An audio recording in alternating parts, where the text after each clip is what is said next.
स्वामी राम सुखदास जी महाराज द्वारा रचित साधक संजीवनी श्रीमद् भगवद गीता अध्याय 1 श्लोक 11 संबंध।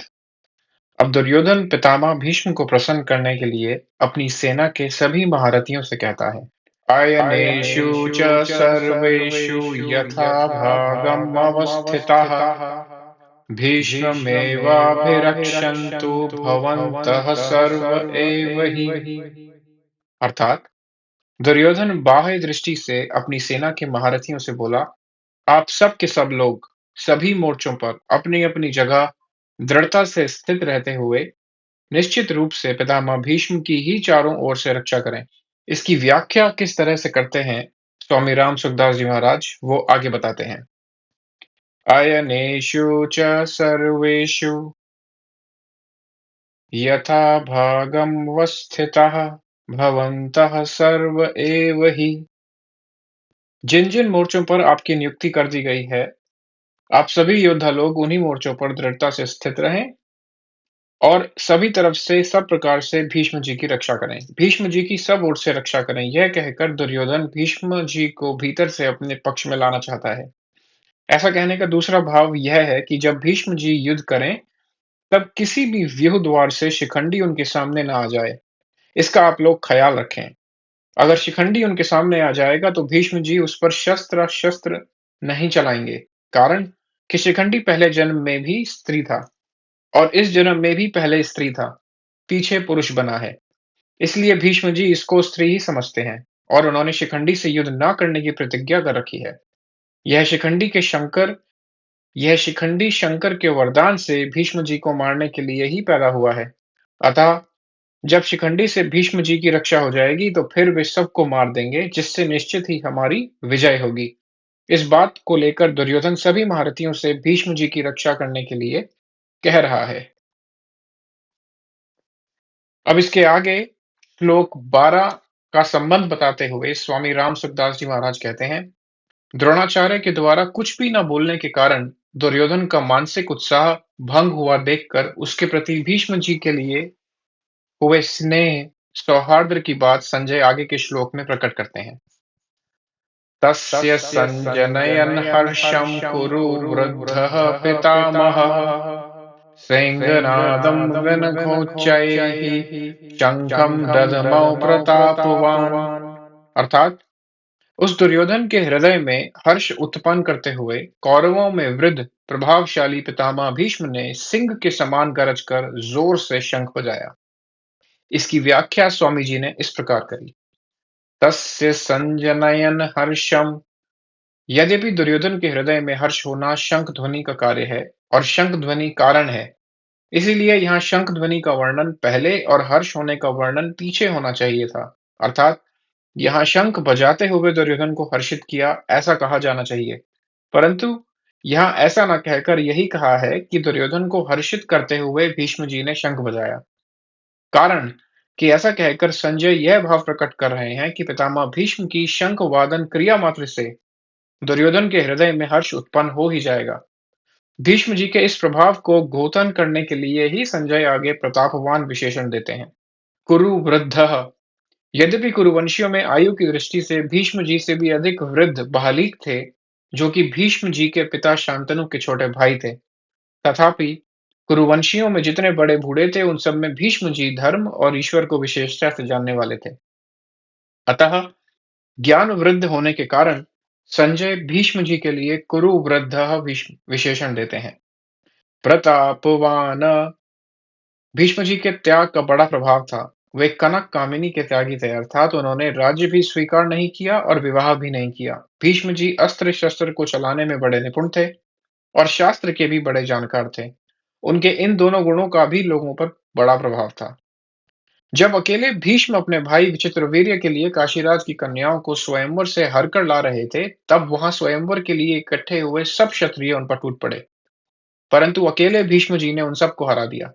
जिनसे भीष्म अस्त्र शस्त्र की विद्या पढ़े थे, उन गुरु परशुराम जी के सामने भी उन्होंने अपनी हार स्वीकार नहीं की। इस प्रकार शस्त्र के विषय में उनका क्षत्रियों पर बड़ा प्रभाव था। या जब भीष्म शरशैया पर सोए थे, तब भगवान श्री कृष्ण ने धर्मराज से कहा कि आपको धर्म के विषय में कोई शंका हो तो भीष्म जी से पूछ लें, क्योंकि शास्त्र ज्ञान का सूर्य अस्ताचल को जा रहा है, अर्थात भीष्म जी इस लोक से जा रहे हैं। इस प्रकार शास्त्र के विषय में उनका दूसरों पर बड़ा प्रभाव था। पितामहः, इस पद का आशय यह मालूम देता है कि दुर्योधन के द्वारा चालाकी से कही गई बातों का द्रोणाचार्य ने कोई उत्तर नहीं दिया। उन्होंने यही समझा कि दुर्योधन चालाकी से मेरे को ठगना चाहता है, इसलिए वे चुप ही रहे। परंतु पितामह, दादा होने के नाते भीष्म जी को दुर्योधन की चालाकी में उसका बचपन दिखता है। अतः पितामह भीष्म द्रोणाचार्य के समान चुप न रहकर वात्सल्य भाव के कारण दुर्योधन को हर्षित करते हुए शंख बजाते हैं। सिंहनादं विनकोच्चैः शंखं ददमः। जैसे सिंह की गर्जना करने पर हाथी आदि बड़े-बड़े पशु भी भयभीत हो जाते हैं, ऐसे ही गर्जना करने मात्र से सभी भयभीत हो जाएं और दुर्योधन प्रसन्न हो जाए, इसी भाव से भीष्म जी ने सिंह के समान गरज कर जोर जोर से शंख बजाया। अध्याय 1 12वें श्लोक की व्याख्या के अंतर्गत स्वामी राम सुखदास जी महाराज परिशिष्ट भाव में लिखते हैं, दुर्योधन के साथ द्रोणाचार्य का विद्या का संबंध था और भीष्म जी का जन्म का अर्थात कौटुंबिक संबंध था। जहाँ विद्या का संबंध होता है वहाँ पक्षपात नहीं होता, पर जहाँ कौटुंबिक संबंध होता है वहाँ स्नेहवश पक्षपात हो जाता है। अतः दुर्योधन के द्वारा चालाकी से कहे गए वचन सुनकर द्रोणाचार्य चुप रहे, जिससे दुर्योधन का मानसिक उत्साह भंग हो गया। परंतु दुर्योधन को उदास देखकर कौटुंबिक स्नेह के कारण भीष्म जी शंख बजाते हैं। अब 13वें श्लोक से संबंध बताते हुए स्वामी राम सुखदास जी महाराज कहते हैं, पितामह भीष्म के द्वारा शंख बजाने का परिणाम क्या हुआ, इसको संजय आगे के श्लोक में कहते हैं। ततः शंखाश्च भैर्यश्च पणवानकगो मुखः सहसैवाभ्यहन्यन्त सशब्दस्तुमुलोऽभवत्। अर्थात उसके बाद शंख और भेरी नगाड़े तथा ढोल मृदंग और नरसिंगे बाजे एक साथ ही बज उठे। वह शब्द बड़ा भयंकर हुआ। इसकी व्याख्या बताते हुए स्वामी राम सुखदास जी महाराज कहते हैं, यद्यपि भीष्म जी ने युद्धारंभ की घोषणा करने के लिए शंख नहीं बजाया था, प्रत्युत दुर्योधन को प्रसन्न करने के लिए ही शंख बजाया था, तथापि कौरव सेना ने भीष्म जी के शंख वादन को युद्ध की घोषणा ही समझा। अतः भीष्म जी के शंख बजाने पर कौरव सेना के शंख आदि सब बाजे एक साथ बज उठे। शंख समुद्र से उत्पन्न होते हैं। ये ठाकुर जी की सेवा में पूजा में रखे जाते हैं और आरती उतारने आदि के काम में आते हैं। मांगलिक कार्यों में तथा युद्ध के आरंभ में यह मुख से फूंक देकर बजाए जाते हैं। भेरी नाम नगाड़ों का है। जो बड़े नगाड़े होते हैं उनको नौबत कहते हैं। ये नगाड़े लोहे के बने हुए और भैंसे के चमड़े से मढ़े हुए होते हैं तथा लकड़ी के डंडे से बजाए जाते हैं। ये मंदिरों में एवं राजाओं के किलों में रखे जाते हैं। उत्सव और मांगलिक कार्यों में ये विशेषता से बजाए जाते हैं। राजाओं के यहाँ ये रोज बजाए जाते हैं। पणव नाम ढोल का है। ये लोहे के अथवा लकड़ी के बने हुए और बकरे के चमड़े से मढ़े हुए होते हैं तथा हाथ से या लकड़ी के डंडे से बजाए जाते हैं। ये आकार में ढोलकी की तरह होने पर भी ढोलकी से बड़े होते हैं।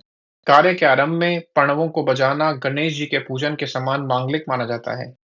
आनक नाम मृदंग का है। इनको पखावज भी कहते हैं। आकार में ये लकड़ी की बनाई हुई ढोलकी के समान होते हैं। ये मिट्टी के बने हुए और चमड़े से मढ़े हुए होते हैं तथा हाथ से बजाए जाते हैं। गोमुख नाम नरसिंघे का है। ये आकार में सांप की तरह टेढ़े होते हैं और इनका मुख गाय की तरह होता है। ये मुख की फूंक से बजाए जाते हैं। सहसैवाभय सहसैवाभ्यहन्यन्त। कौरव सेना में उत्साह बहुत था, इसलिए पितामह भीष्म का शंख बजते ही कौरव सेना के सब बाजे अनायास ही एक साथ बज उठे।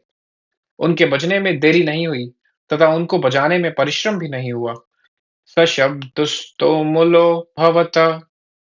अलग-अलग विभागों में, टुकड़ियों में खड़ी हुई कौरव सेना के शंख आदि बाजों का शब्द बड़ा भयंकर हुआ, अर्थात उनकी आवाज बड़ी जोर से गूंजती रही। यहाँ तक अध्याय 1 श्लोक 13 समाप्त हुआ। आगे के श्लोक अगले वीडियो में।